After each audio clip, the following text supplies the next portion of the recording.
और भाई जी, ये जो सामने आपको आर्टिकल नजर आ रहा है, आप इसकी लेंथ देखें कितनी है। बिल्कुल छोटी सी ब्रीफ सी लेंथ है, इवन 1 पेज क्या बनी है, ऑलमोस्ट हाफ पेज का article.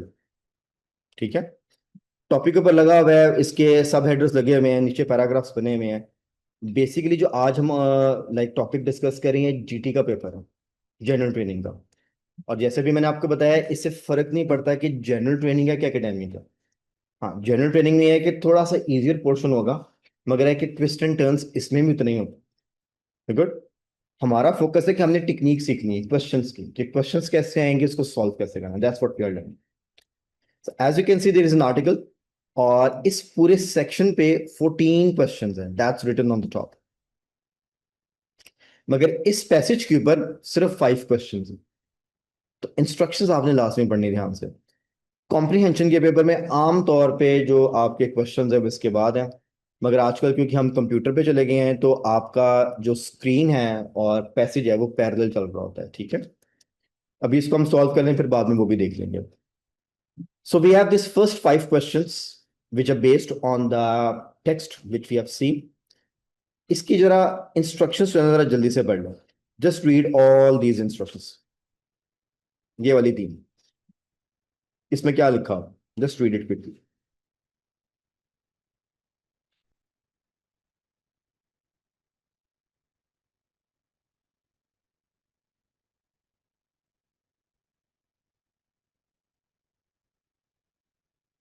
Ji friends, done? Okay. Would you tell me this is a filling the blank question और it's an MCQs question? It's an MCQs question basically, क्योंकि आपने इसमें कोई वर्ड खुद से लिखना नहीं है। Choices are available. You are just asked in the instructions very clearly, like pick up the word choice A, B, C, or D and put it in the answer. Question क्या है आपका? Question says ji, which places would you go to in the following situations? Now, these are the situations and these are the places. अब अगर यहां पे लिखा है you find after your flight that your suitcase has split. Split का क्या मतलब होता है? स्प्लिट मीन्स जैसे कोई चीज दो हिस्सों में तकसीम हो जाए, स्प्लिट। ठीक है। इंग्लिश में हम कह सकते हैं क्रैक हो गया या फट गई कोई चीज, स्प्लिट हो गई। ठीक है। अगर ये सिचुएशन हो जाए एयरपोर्ट पे आफ्टर द फ्लाइट, फिर आपको क्या करना चाहिए, कहाँ जाना चाहिए? अब इनमें से कोई भी एक पॉसिबल आंसर हो सकता है। वो आंसर कैसे मिलेगा? Obviously we have to go back and check. ठीक है। आइल्स में इन क्वेश्चंस को जो नाम दिया गया वो बेसिकली इसका नाम है मैचिंग। इसको बोलते हैं मैचिंग क्वेश्चंस। आपने सिचुएशन को उसकी प्लेस के साथ मैच करना। हाँ जी, क्वेश्चन का नाम पता चल गया। Generally it's an MCQ question, मगर as per the IELTS we call it a matching question. Matching question की अब एक टिप आने लगी है, जो सिर्फ मैचिंग क्वेश्चंस पे अप्लाई होती है, बाकी आइल्स के क्वेश्चंस पे अप्लाई नहीं होगी। आपके जब भी my dear friends matching questions आते हैं, आइल्स की बात कर रहा हूं, ठीक है, ये क्वेश्चंस कभी भी सीक्वेंस में नहीं होते। हम ऐसा नहीं कह सकते कि ये वाला आंसर पैराग्राफ 1 में मिलेगा, फिर ये उसके बाद कुछ फर्दर लाइंस में, ये पैराग्राफ 2 में, ये 3 में, ये 4 में, ऐसा नहीं चलता। ये वाली जो लाइन है या ये जो सिचुएशन है, टेक्स्ट में हो सकता है सबसे एंड पे लिखी हो, और ये वाली जो लाइन हो सकता है टेक्स्ट में सबसे पहले लिखी हो। अब इनको अटेम्प्ट करने का एक प्रॉपर मेथड है, एक टेक्निक है। अब टेक्निक पे बात कर लेते हैं। आपने जब भी मैचिंग क्वेश्चंस करने हैं, जैसे ऐसी सिचुएशन आ जाती है जिसमें कहते हैं जी ये सिचुएशन है, जगह को मैच कर दें, नाम को मैच कर दें, या किसी शख्स के साथ मैच कर दें, किसने क्या कहा या क्या किया। इसमें ये 2-3 तरह के क्वेश्चंस आते हैं। ठीक है। इसके अंदर हम क्योंकि प्लेस मैच कर रहे हैं और हमें पता है कि सीक्वेंस में नहीं है, अब इसको अटेम्प्ट ऐसे करना है आपने। आपने पेपर सॉल्व करने से पहले you have to read all the questions, सारे पढ़ लेंगे। और जब आपने सारे क्वेश्चंस पढ़ने हैं, what you need to do is you need to mark your keyword. आपने क्वेश्चंस के कीवर्ड मार्क कर लेना। ये कंप्यूटर स्क्रीन पे भी पॉसिबल, उसके अंदर हाईलाइट की ऑप्शन अवेलेबल है। 2 मैं आपके साथ मार्क करूंगा, बाकी आपने मार्क करने हैं, उसके बाद आपको समझ आ जाएगी कि आगे क्या करना है। ठीक है।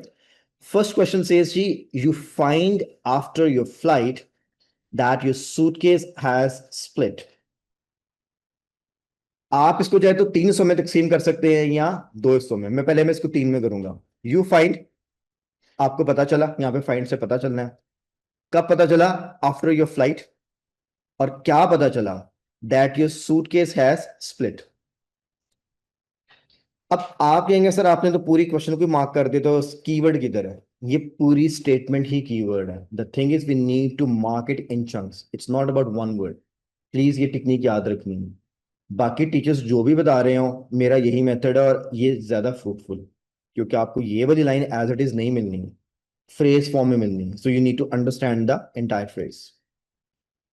अब अगर आप इसको दो हिस्सों में तकसीम करते हैं, आप ऐसे ही बना सकते हैं, you find after your flight that your suitcase has split. जितने बड़े चंक्स बनाएंगे उतनी अंडरस्टैंडिंग ज्यादा क्लियर होती है। मगर शुरू शुरू में कई बार आपको नहीं समझ आता तो छोटे चंक्स बना लो, मगर स्टेटमेंट को जितना ज्यादा ब्रेक करेंगे फिर उसको इकट्ठा करना उतना मुश्किल है। सो प्लीज ये चीज आपने आहिस्ता आहिस्ता कम करनी है और बड़े चंक्स में लेके आना है उसको। अब इसका मतलब है कि यहाँ पे सिचुएशन है हमारे पास। पहली सिचुएशन, फ्लाइट के बाद आपको पता चला, फ्लाइट से पहले नहीं है, ड्यूरिंग फ्लाइट नहीं है। सो दैट्स द कीवर्ड है।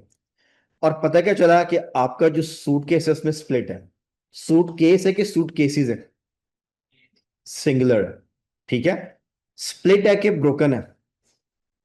ब्रोकन में और स्प्लिट में फर्क है। इसका मतलब कि जुड़ा हुआ है मगर बस क्रैक हो गया या फट गया। ब्रोकन का मतलब होता है शायद वो दो हिस्सों में तकसीम हो गए। So it means there is a difference of information. Agree? जब हमें ये बात मैच हो जाएगी तो ऑब्वियसली टेक्स्ट में लिखा होगा कि फिर आपने क्या करना है। अब हमारे पास ये ऑप्शंस अवेलेबल हैं, ये जितने के जितने वर्ड्स लिखे हैं ये एक्चुअली जगह के नाम लिखे होंगे। अब आप मुझे बताएं, आपने जब नाउन की डेफिनेशन पढ़ी थी तो क्या पढ़ी थी? नाउन क्या होता है? Name of a person, place और थिंग, ठीक है। और प्रॉपर नाउन क्या होता है? प्रॉपर नाउन और कॉमन नाउन में क्या फर्क है?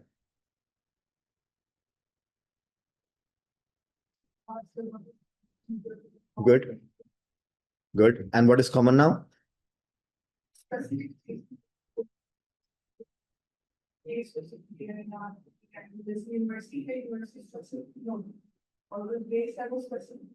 फिर ना चलिए हम यूनिवर्सिटी की एग्जांपल लेते हैं। आपने यूनिवर्सिटी का वर्ड यूज किया नाउन, अगर मैं कहता हूँ जी पंजाब यूनिवर्सिटी, ये प्रॉपर नाउन होगा। प्रॉपर नाउन को हम चेंज नहीं कर सकते, वो एज इट इज रहेगा क्योंकि वो नाम आ गया। अगर उन्होंने कहा ना लिस्ट ऑफ प्लेसेस, तो ये जगह के नाम लिखे हुए हैं। अब वैसे देखने में शायद आपको ये वर्ड कॉमन लग रहे हो, मगर जब ये नाम को रिप्रेजेंट करे तो ये चेंज नहीं होंगे। इंफॉर्मेशन डेस्क ये एक सेक्शन डिपार्टमेंट का नाम है। होटल रिजर्वेशन काउंटर ये एक सेक्शन का या एक हिस्से का नाम है। Red channel, green channel, level 2। तो ये एज इट इज आपको टेक्स्ट में मिलने वाले हैं। सो ये आपके अगेन कीवर्ड्स। गुड। क्वेश्चन 5 और ऑप्शंस कितनी है? 3, 3, 6, 3, 6 एंड 8। 8 ऑप्शंस है। इंस्ट्रक्शंस में कहीं पे लिखा है कि आप ऑप्शन रिपीट कर सकते हैं? या इंस्ट्रक्शंस में कहीं लिखा है कि एक जगह के दो नाम या एक आंसर के सिचुएशन के दो प्लेसेस पे जा सकते हैं? नहीं। इसका मतलब है कि हमारे पास कम से कम 3 एक्स्ट्रा ऑप्शंस हैं, जैसे मल्टीपल चॉइस में होता है, ठीक है। सो इट मींस कि जब भी हम स्टेटमेंट पढ़ेंगे तो इनमें से कोई भी आंसर एज ऑप्शन आ सकते हैं, और जो एक बार लगा दिए वो रिपीट नहीं होगा। और अगर आपको लगता है कि यार नंबर 4 को भी यही ऑप्शन लग रही है, तो फिर इसका मतलब है कि नंबर 1 को हमने गलत लगाई हो। ऑलराइट, कमिंग बैक, ये कीवर्ड वाली बात समझ आइए। Once you mark the keyword of all the questions, उसके बाद आपने ये भी मार्क कर लेने, ये भी आपके सारे कीवर्ड्स हैं। इसके बाद आपने टेक्स्ट पे चले जाना। और अब हमें क्योंकि पता है कि ये सारे हैज़र्ड लेवल पे हैं, हमने क्या करना है, हमने इसको फर्स्ट से पढ़ना शुरू करना। हमारे टेक्स्ट सीक्वेंस में है ना, आप यहां से पढ़ना शुरू करें। जो सिचुएशन यहां पर मैच होगी उसके साथ ही उसका कोई ना कोई रेलिवेंट प्लेस का मेंशन होगा कि फिर क्या करना। So what you need to do is you match the information first in the form of situation, और उसके साथ जो रेलिवेंट प्लेस लिखी होगी वो मैच करना है और जाके वहां पे आंसर लगा देना।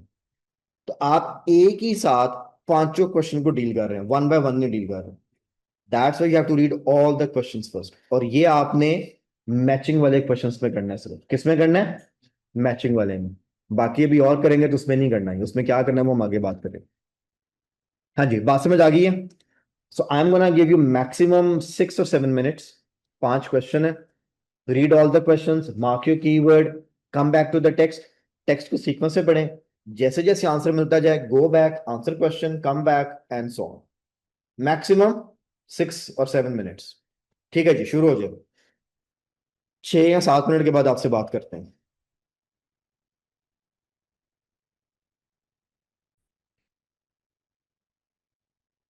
और जी, नंबर 1 का आंसर क्या बताया आपने?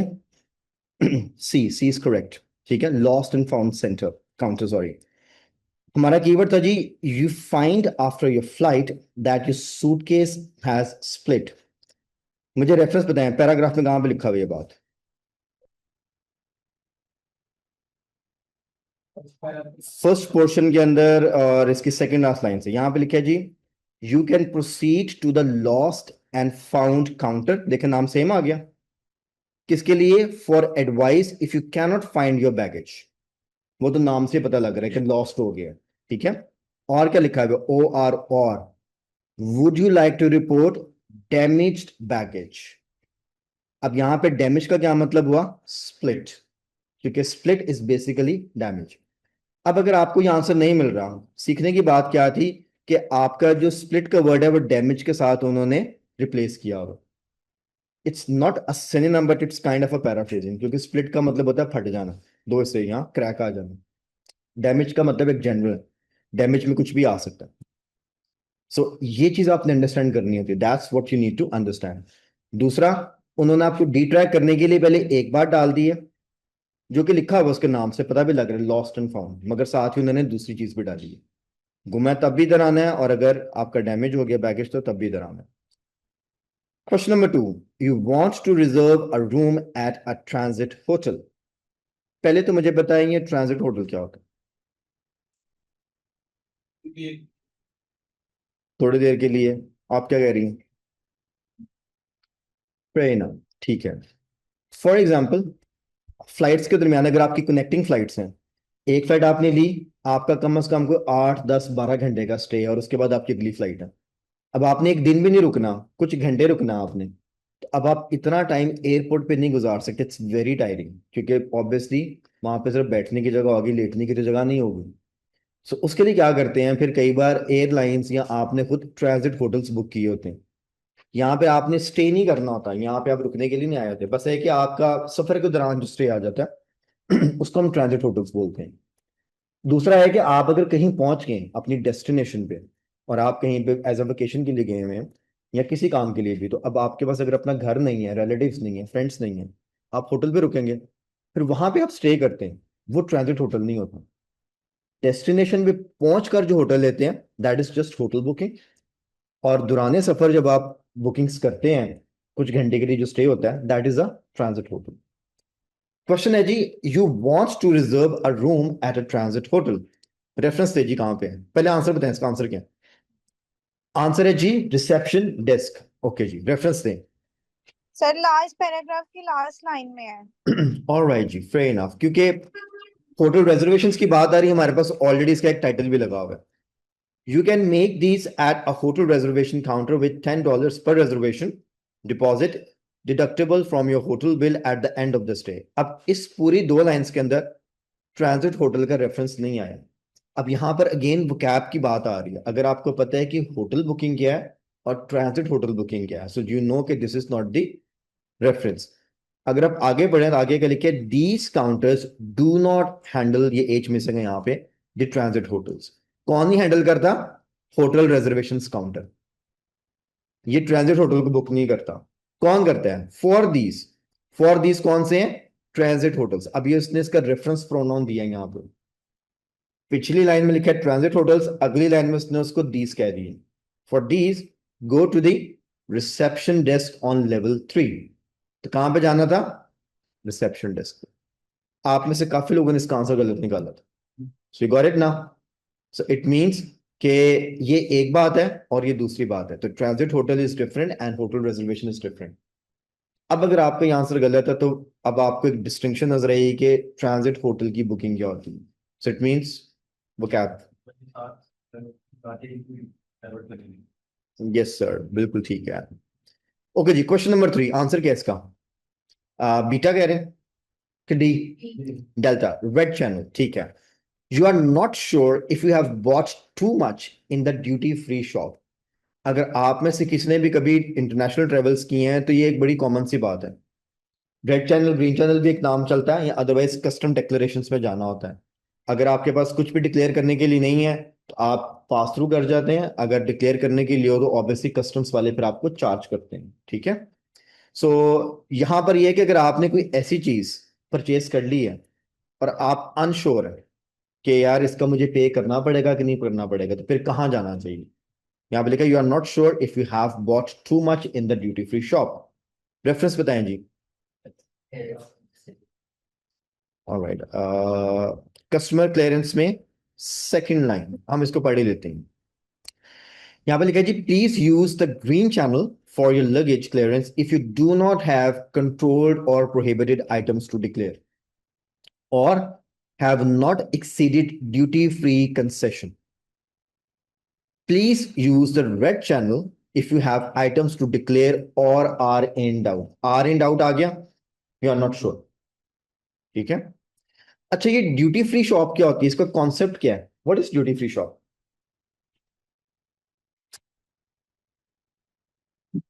सर ये शॉप होती है जहाँ से हम बाय करते हैं मेकअप वगैरह या दूसरी चीजें, ड्रिंक्स वगैरह। वो तो ठीक है, तो ड्यूटी फ्री का क्या मतलब हुआ? ड्यूटी से फ्री। आपके कई रिलेटिव्स आते होंगे तो कहते हैं कि अच्छा मैंने ड्यूटी फ्री से खरीदा है, अभी करने का पता नहीं केड़ी शॉप तो खरीद के लाए हैं। ठीक है। It's not about the tax. अगर आप वैसे कभी ट्रैवल करें ना तो जो ड्यूटी फ्री शॉप होते हैं ना वहाँ पे चीजें महंगी होती हैं। ड्यूटी फ्री का मतलब क्या है? ठीक है। आप अगर कभी प्लेन पे जाते हैं या आपके कोई रिलेटिव्स गए हैं तो जाने से पहले सामान का बार बार वेट कर रहे होते हैं, यार वेट ना एक्सीड हो जाए, वेट ना एक्सीड हो जाए। एक आधे केजी का ओके होता है, मगर ज्यादा हो जाए तो फिर वो कहते हैं या तो पे करें या सामान निकालें इसमें से। ऐसे ही है, वरना वो लगेज आपका चेक इन नहीं करते हैं। इसके लिए आपको ड्यूटी पे करनी पड़ती है। ड्यूटी मीन्स अगर आप एक्स्ट्रा लगेज कैरी करते हैं यू हैव टू पे, क्योंकि एयरप्लेन में ऑब्वियसली वेट का बड़ा वो हिसाब किताब रखना होता है। एग्री? तो क्या करते हैं, आपकी जब टिकट होती है उसके अंदर अगर आपको अलाउड है 20 kg, 25 kg, 40 kg, अगर आप उसको एक्सीड कर जाते हैं तो आपको यहाँ तो चेक इन टाइम पे उसकी ड्यूटी पे करनी पड़ती है, टैक्स काइंड ऑफ। और अगर आप वहां से क्लियर कर जाते हैं और आप अंदर जो शॉप्स होती है वहां से जाके जो चीज खरीदते हैं, अब सामान तो चेक इन हो गया होगा, अंदर जाके आप 20 किलो की शॉपिंग कर लें, चॉकलेट से खरीद लें 20 kg, वो वेट किधर जाएगा? उसकी एक लिमिट होती है। ठीक है। अब वहां पे क्या होता है, वहां पे आपको एयरलाइन तो चार्ज नहीं कर रही होती, मगर वहां पे प्रोडक्ट्स ऑलरेडी महंगी होती हैं, आपको महंगा खरीदना पड़ता है। गुड। तो एक्चुअली जो एयरलाइन ड्यूटी चार्ज करता है ना वो ड्यूटी फ्री होती है, उसको ड्यूटी फ्री बोलते हैं। एंज नहीं है, एंज तो सारी दुनिया पागल है कि ये वो सारे कहना सिर्फ ड्यूटी फ्री तो जाके खरीदा, वहां पे सस्ता मिलता है, ऐसा नहीं है। That's duty free. गुड। ठीक है। आज आपको एक और चीज सीखने को मिली कि ड्यूटी फ्री शॉप्स क्या होती है। ठीक है। उस पे एयरलाइन की ड्यूटी नहीं लगती है, मगर अंदर जो है आपको सेल्स टैक्स सारा कुछ पे करना पड़ता है, एवरीथिंग यू पे। सो अगर आपने देखा ना उसने कि exceeded your duty free shopping, उसकी भी एक लिमिट होती है कि आप कितना जहाज में कैरी कर सकते हैं। अगर आप वो भी एक्सीड कर जाते हैं वो दोबारा आपको चेक करते हैं, फिर आपको टैक्स डाल देते हैं। गुड। सो इस पे लिमिटेशन होती। सो दैट्स वहां पे लिखा हुआ था। हाँ जी, क्वेश्चन क्लियर है ये वाला? ठीक है। उसके बाद question number 4, you are not sure way to collect your luggage after your flight. Answer क्या है नंबर 4 का? F, level 2। ये आपकी पहली लाइन में लिखा होगा। इसको भी काफी लोगों ने गलत किया। यू आर नॉट श्योर, यहां पे लिखा है you can refer to flight information television screen on level 2 for the allocation of your baggage claim belt. ठीक है। अब आप यहाँ पे ढूंढ रहे होंगे कि if you are not sure वाली बात कहाँ पे है, तो बेसिकली वो यहाँ पे उन्होंने ये लिखा है कि आप यहाँ से एलोकेट कर लें। ठीक है। And you can just claim your baggage. तो अगर आपको नहीं पता तो स्क्रीन से देखिए, अब ये पैराफ्रेज है यहाँ पे इस लाइन के अंदर इसका आंसर था। And the last one answer is option A. Question है जी, you need someone to help with your suitcases, information desk, हमने इसका आंसर लगाया है और इसका रेफरेंस भी आपका फर्स्ट पैराग्राफ के अंदर ही है। लाइन बताए कहां पे लिखा हुआ है? एग्जैक्टली वैसे तो फ्री ट्रॉलीज अवेलेबल है, मगर उन्होंने आगे भी लिखा हुआ है should you require their assistance, किसकी? पोर्टर्स की। अब यहां पर फिर उन्होंने पोर्टर्स के लिए देयर का वर्ड यूज किया, ये चीजें नोट करनी है प्लीज। यहां पर ट्रांजिट होटल्स के लिए डीज का वर्ड यूज किया। ये होता है कनेक्शन बिटवीन द सेंटेंसेस। एक सेंटेंस से दूसरे सेंटेंस में कनेक्ट कैसे हो रहा है। अभी तो ये पैसेज आसान है, जब मुश्किल पैसेज करेंगे तो यही चीजें आपको हेल्प करेंगे अंडरस्टैंड करने में। गुड। फिर आपने जो है ना इंफॉर्मेशन डेस्क पे जाना है, वो आपको पोर्टर की सहूलत में ये सर कर, they will provide you a porter. हाँ जी, are we good all the 5 questions? समझ आ गया? ओके, इसको सम अप करते हैं। अब आप देखिए क्वेश्चन नंबर 1 का आंसर कहाँ मिला, 2 का कहाँ मिला, 3 का कहाँ मिला, ये सारे ऊपर नीचे हैप्पैज़ार्ड मोड में है। तो याद रखना है आइल्स में जब भी मैचिंग क्वेश्चंस आते हैं, ठीक है, मैचिंग में क्या आता है, या तो जगह को मैच करना होता है, या नाम को मैच करना होता है, या अपने पैराग्राफ के साथ इंफॉर्मेशन को मैच करना होती है। 3 तरह के सवाल आते हैं। तो यहाँ पे क्योंकि जगह को मैच करना था तो इट्स अ मैचिंग क्वेश्चन। ये कभी भी सीक्वेंस में नहीं होते। So you have to read all the questions and read the paragraphs in sequence. जहां जहां आंसर मिलता जाएगा आंसर पुट करते। ओके, ठीक है, इसको मैं यहाँ पे पॉज कर देता हूँ, फिर अगली रिकॉर्डिंग में दोबारा से बात करेंगे।